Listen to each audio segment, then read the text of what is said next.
Welcome everyone to the Global Neuroscience Summit. Today we're really excited to have Andrea Samadi with us. She is from Achieve It 360. We'll have all the links to her website and social media check out, but she is the author of Level Up, a brain-based strategy to skyrocket student success and achievement. She's a former middle school teacher from Toronto who now lives in Arizona and has worked in the social emotional field for over 20 years. She finds that there's like a lack of resources for teachers and schools, and knows so much about stress, and has created a fantastic amount of materials that can help children, teachers, and everybody else involved in education. She has an amazing podcast. I really encourage you to check it out, called Neuroscience Meets Social and Emotional Learning, and that's already in 95 countries. So check that out and check out her website. But welcome, Andrea, and thanks so much for joining us on the summit today. Thank you so much for inviting me, Helen. I've been loving your summits for the past few years and learning from you. Thank you so much for what you're doing over there. Thanks so much. Yeah, it's always great. We've gotten to be friends over the years. We've been in some of the same courses and then connected, and Andrea's been on a few of our previous summits as well, but she's really an expert in social emotional learning, and particularly stress in the classroom. So let's talk today a little bit about self-regulation and how that affects us and students in the classroom. So Andrea, how can we recognize when we're parents or teachers or caregivers, when we ourselves have become dysregulated, and maybe explain what that means? Definitely. So, you know, this time, especially right now with this pandemic hitting us, we can all take a look around and recognize where we are with our own personal leadership in our homes, with our work, and take our skills to the next level with our families and our community. So it's really just understanding how our brains work and how to manage our emotions and how to stay calm and regulated is more important than ever these days. And I'm telling you, this is the work that I'm working on day to day. And I still have those moments where I think, oh no, I have become dysregulated, or I'm not, you could say it many different ways. I love how Dr. Dan Siegel talks about flipping your lid. When you let your emotions get the best of you, it can happen for me many different ways, working from home, and I go out there where the children are and there's a towel on the ground. And that is enough to make me flip my lid and say, who's going to pick up the towel before no one's listening? They're all doing their own thing. Then I say it again louder. Then I've become dysregulated. And I'm definitely not calming down my house. So it's just important for us to recognize what are our triggers, what types of things dysregulate us, and recognizing that there's 3 levels of stress response. So there's that positive level of stress response that it's that mild stress that helps to motivate us to complete our work. So last night thinking, oh, I've got to speak with Helen for her Neuroscience Preschool Summit. I better practice and look at my work ahead of time so I know what I'm going to talk about. It's just that motivating stress. If we've got a presentation, we're going to go over our slides. And it's that stress that keeps us moving, momentum in our lives. And these days, positive stress keeps us moving in our routines. So if there was no stress going on in our day-to-day lives, you know, we'd be sitting on the beach, and that's nice for a while. But I think all of us get tired of that, and we start thinking, well, what else do we want to do? And we get motivated and pushed to do something. So it's that push to keep us moving forward. And then there's that tolerable stress. So it's like what's going on in the world today. We can look around and go, oh my goodness, this pandemic is spreading. It's what the media says, it's terrible where I live. So, you turn on the media and you think, oh my gosh, you're hit by this stress. But then you've got your relationships that buffer those stress responses. And you call up your friends, hey, are you okay? Everybody's okay. So we're not doing too bad in Arizona, at least not my circle of friends, is what the media is saying. So you've got your friends to buffer those that type of stress. And so the key here is to keep those relationships going so that we can co-regulate. So, I talked a little bit about noticing when you get off track, when you are dysregulated, you can bring yourself back on track with certain strategies to regulate yourself, whether it's mindfulness, meditation, listening to Helen's Summit, co-regulating with someone else, with those relationships. But definitely these days, I've reached out to some of my friends from back in high school that I might not have talked to in 20 years just to say, hey, how's everyone going? And that's helped me just to stay connected and hear what's going on. So recognizing when we get dysregulated, having strategies to get ourselves back on track. But then the one to be aware of is the toxic stress, and that's the prolonged activation of stress response, and we don't have protective relationships. So if we're in a situation where we might have been hit financially by this pandemic, but we're still okay, I feel like we have a moral obligation to look out for those around us that are not okay. And that's what your summit's doing. That's what drives me to do my podcast, to have strategies and resources and ideas for people that might be in a panic with, oh my goodness, what am I going to do? Because this type of stress, they don't have relationships to buffer the stress. And I recently learned that after the Hurricane Katrina struck the Gulf Coast, and I remember it clearly, I was in a new home that I just purchased August 2005. And the offspring of people who went through this disaster showed an increase of substance abuse after they followed these families after a time period. So that prolonged stress had an impact on society. So just thinking about what's going on in the world today, keeping in mind what can we do to offset the toxic stress that's going on. And again, being a role model like yourself, Helen, and doing what you can to help others on a worldwide basis is awesome. As well, if you can reach out to people that you might know locally in your community to help out. So just knowing that we can regulate ourselves and co-regulate with other people and reach out and help other people, because when the stress falls into that unpredictable side, like it is these days, that's when it's scary. So, suddenly something happens new, like suddenly, let's just say we thought everything was getting better, and then now it's not getting better, and that's unpredictable. So for our young children, that is scary for them. If they want to feel safe so that their brains are accessing their prefrontal cortex where they can think. And if they are not in that safe space, then they're going to feel the stress. So we've got to think about what we can do for our children to model calmness.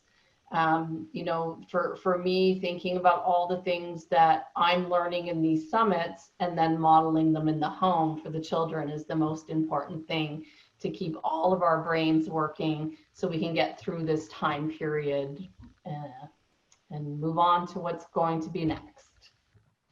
Yeah, so important. And yeah, as you said, it's such a unique time in history. And yeah, I think, we really have to monitor our stress levels and find strategies that work for us and work for others in our families, and take charge of that. And I know your podcast has lots and lots of different ways to do that. So highly recommend people check that out if you're looking for more strategies.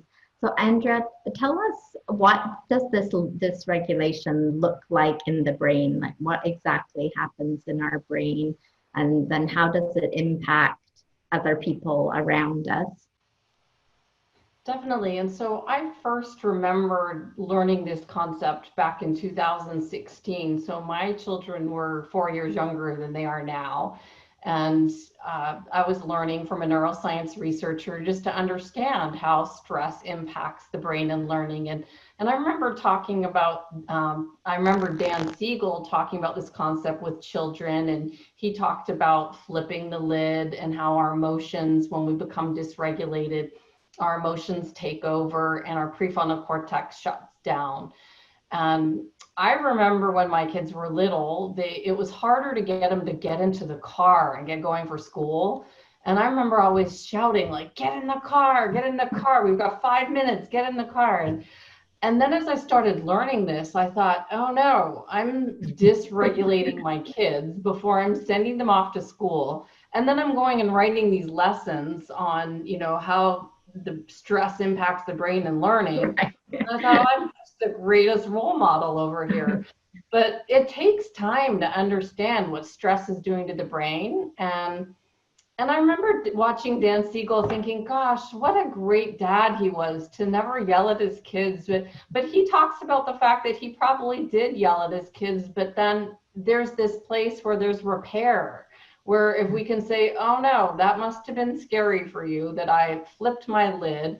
And say it in terms that they get. I freaked out because of this, but let's do a retake or something. So the brain is resilient. So we have these chances to repair.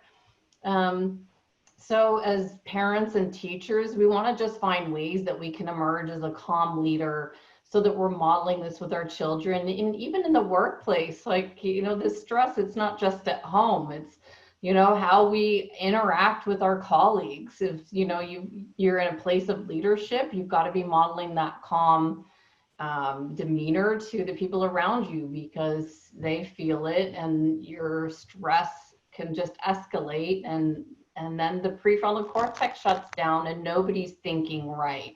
And that's when people start staring at their phones and doing those things to regulate themselves, which are time wasters. But we could have avoided all that if we had just kept calm and kept the access to the prefrontal cortex open. Yeah, it's a couple of things. I think it's so important. Like we all do it, even like Andrea and I have been studying this for years and years, but we still flip our lids, right? Like it's, yeah, I always kind of put, the experts up on a pedestal, and then, but I've heard, Rick Hansen and Dan Siegel and others also talk about times when they lost the plot a little bit. So yeah, I think that's really important to acknowledge it. Maybe you do it less, and maybe you know how to fix it or repair it, as you said afterwards, instead of letting it grow and fester or cause damage in ourselves or in others. So you talked a little bit about what happens with the prefrontal cortex. Can you maybe just expand on that a little bit? And, I think it's that when you do something and after you're like, why did I do that? Right? Like, it's that kind of feeling. So what happens that makes us do those things? Definitely. So for years I was quoting Bruce Perry's work, and I really dove deep into his stuff, and I'm trying to get him to come on my podcast, but he's writing a book right now, but I'll get him. You just got to stay focused on it. But I've been learning from him, and he talks about the fact that because of the amygdala, that part of the limbic emotional system, they're hyper responsive. So they have exaggerated responses to stimuli in children that come from hard places. So imagine, like, I got to go back to when I was a school teacher and I had a classroom of 30 kids and they were behavioral kids and nothing worked right. I just wish I knew some of these strategies back then to calm them down. But so they're coming from a difficult place. And then you've got the classroom teacher that says, you know, pick up your book, and they're hyper responsive to that. So they're already shut down. And so just keeping that in mind, that everything that a hyper responsive brain sees is like a threat. So that child is going to have problems, behavioral, probably just to deal with the fact that they're already stressed, and then the teacher comes down on them with, you know, now you're not listening in my class, which is probably what I said to my kids all day, which is why the chalk brushes were flying when I turned around. So, you know, it just escalates. And I remember hearing Judy Willis talking about it when I first started to try to figure out what happens to the brain when it's under stress. And, you know, it just, the prefrontal cortex, we've heard of the amygdala hijack. So the amygdala shuts down the thinking part of the brain. And I just wish I knew this, you know, in the late 90s when I was standing in front of my students.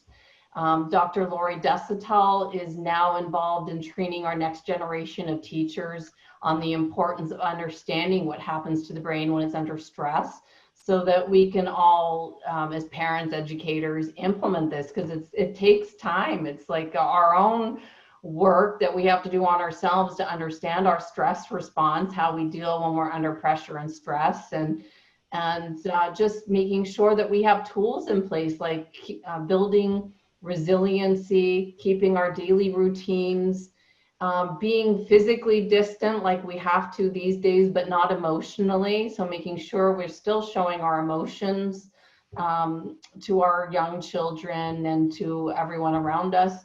Thinking outside of ourselves, being mindful of what's going on with other people. I mean, we can all get wrapped up with what's going on in our own lives, but just take that extra step to say, well, how are you? Continuing the activities to regulate from the bottom up. So from the brain stem to the neocortex, where our thinking and judgments are, you know, where they reside. And I've been getting up a little bit earlier during this pandemic time to put in a little bit more meditation. I've been doing Dan Siegel's Wheel of Awareness twice instead of once, because I was finding, hey, I'm still freaking out in the middle of the day. Maybe I need to do some more work on myself. And then doubling up on exercise. So I'm too tired to say, pick up the towel at the noon, whenever the towel's on the floor, and just finding ways to keep calm, to prevent your emotional state from escalating. And if we have the ability to do all these things, we can build resilience in our families, communities, and those near us. And this is the best case scenario, you know, but it's not going to be like this for everybody. So, you know, we just have to find ways to reach out and help those that don't have this best case scenario and say, how can I help?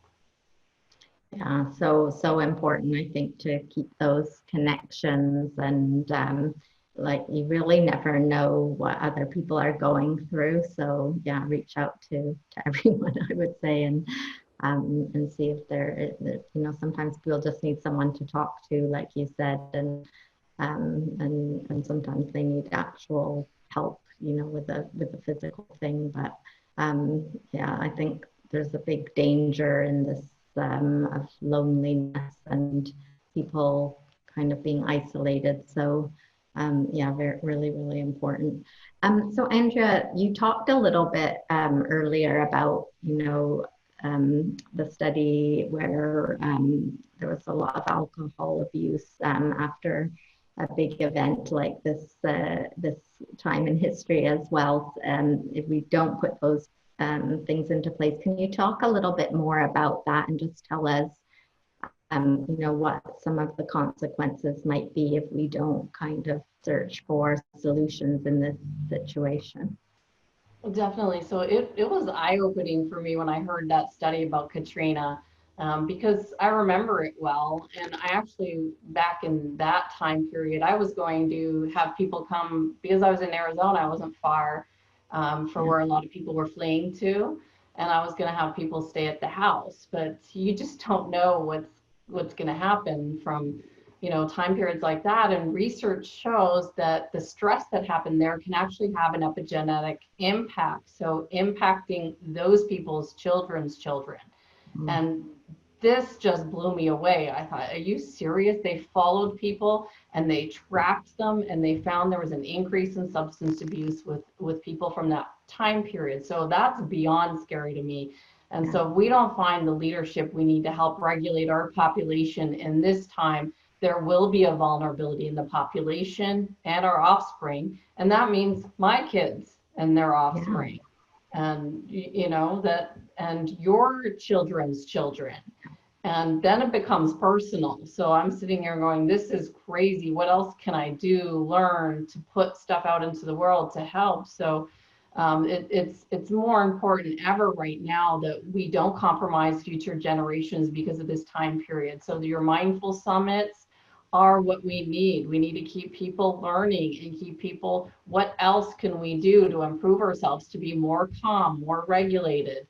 What can we do to help people learn more information to use this time to our advantage? You know, like just putting our children an hour a day on some sort of academic program when they can't be in the classroom is putting them miles apart from the rest of the world. And I know it's hard because we struggle over here. If we can get an hour a day of academics, we're doing great.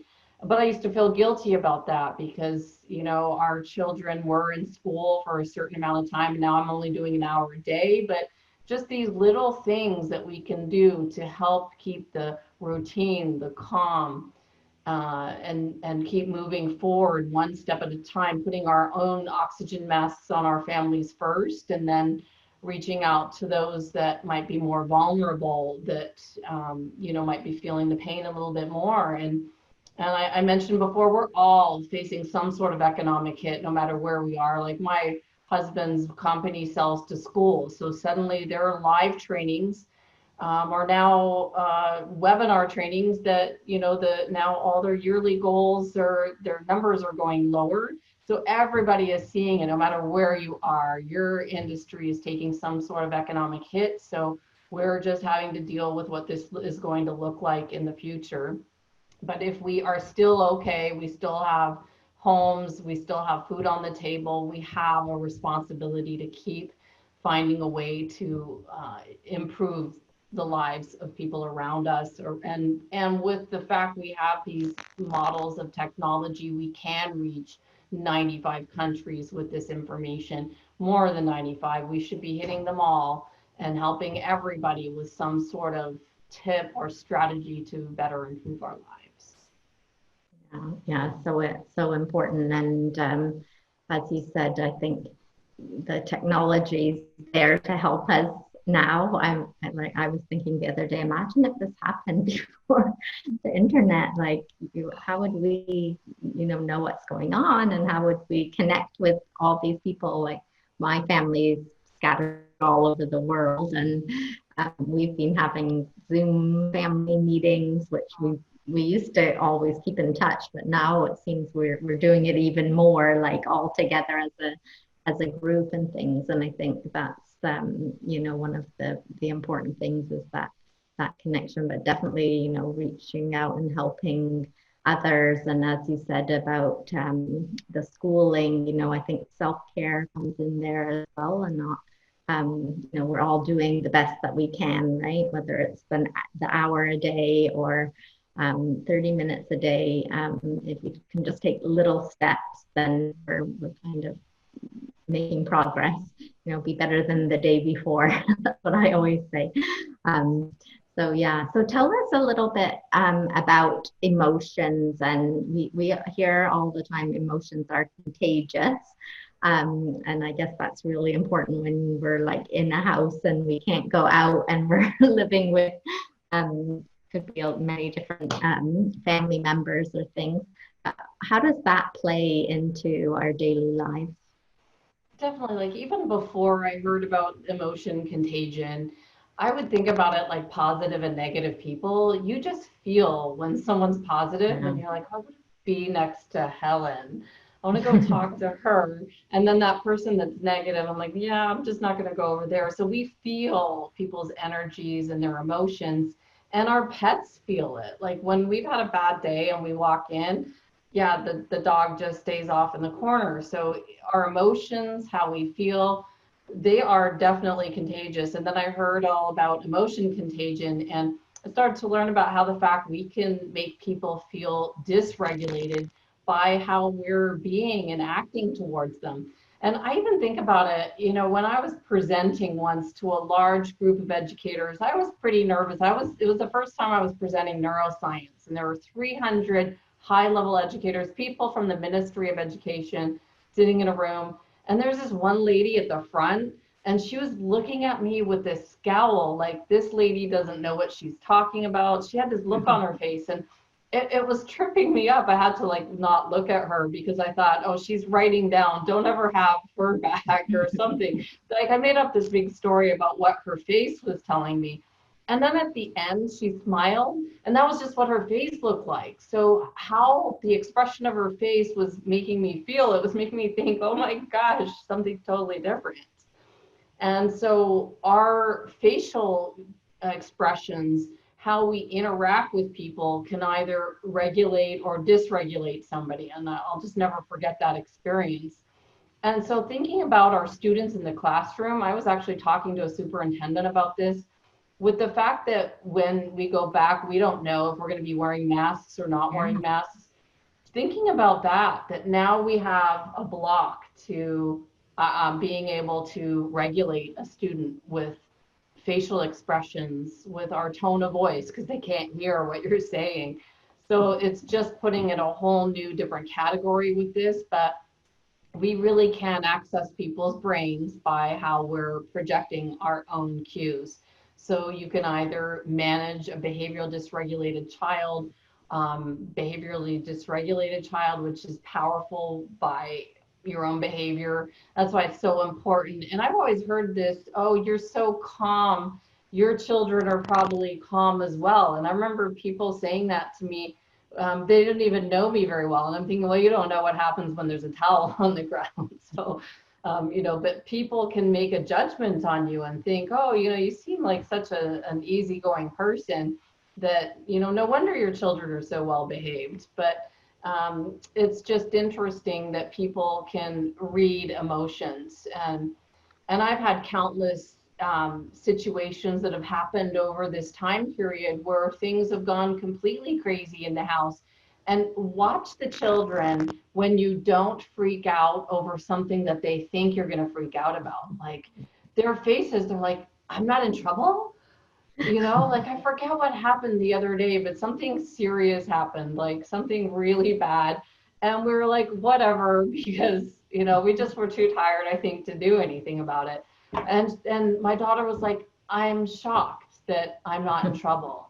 And it was just such a different outcome. So how we respond totally changed how her day went. There was no tears. We just quickly moved on to the next thing, and bam. So how we are being, thinking, behaving impacts all those around us. Yeah, so true.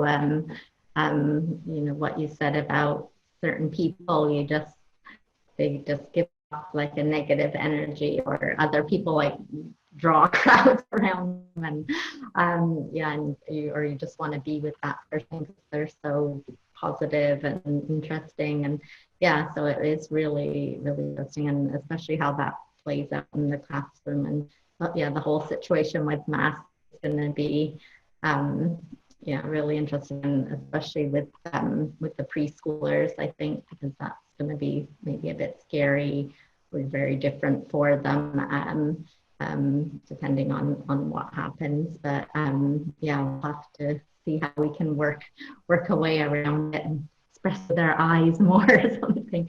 Right. But Andrea, can we finish off? Can you maybe share some practical exercises or applications of how we can do these things in our everyday life? Definitely. So I have a few thoughts to help us to regulate. So remembering to regulate ourselves first by putting on our oxygen mask, whatever that means for you. I think everyone listening to your mindful summits have some sort of strategy that they're doing, but just to keep it going, keep that routine going. It's a daily practice.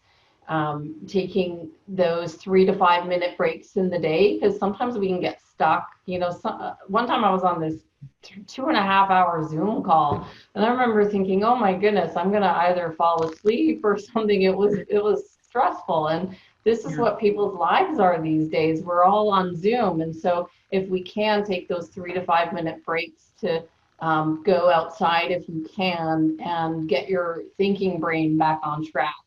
Remember to relax, refuel, reflect, and think. It's a perfect time for this. And I just did a podcast on David R. Hawkins' Power versus Force book. And it was so powerful for me just to recall and apply this right now with self-regulation, because he has this map of consciousness scale where, let's just say at the middle 200 is courage, and above that are these higher levels of consciousness that we want to be at, like love and willingness. And then below that are the negative levels of consciousness, like guilt and shame. They're pretty low and they're destructive for the individual and society. And so we want to find ways to self-regulate to keep ourselves on those higher levels, because life can happen and we can be down in those lower levels. It's just how things go. So I just thought it was a really powerful experience to hear some strategies from this neuroscience researcher, Stephanie Fay. She talks about how we can start to self-regulate by either using relationships. So we either have a relationship that we can call on Zoom to help regulate, or co-regulate by using our mind. We can bring people up in our mind to help us to feel better if we're by ourselves. So just some of these strategies to help, the things that we can do. We don't have to be out in the world to do them, to help us to raise our levels of vibration so that we can be operating from these higher levels, which is operating from power versus force at the lower levels. Yeah, really good tips there. And as you said, they can just be small things that we do that sometimes we forget. Like you just get caught up in work or in something, and it's really about making sure that we do those things. So thank you so much, Andrea, for coming on today and sharing all those tips and the research and the ideas.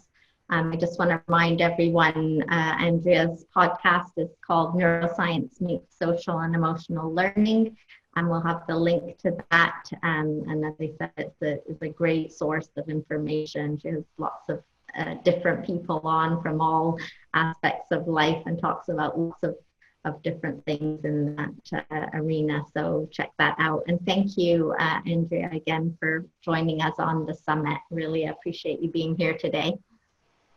Thank you so much, Helen, and thanks for all you're doing. I've been watching your summits and I love them, and keep going. I look forward to when this comes out.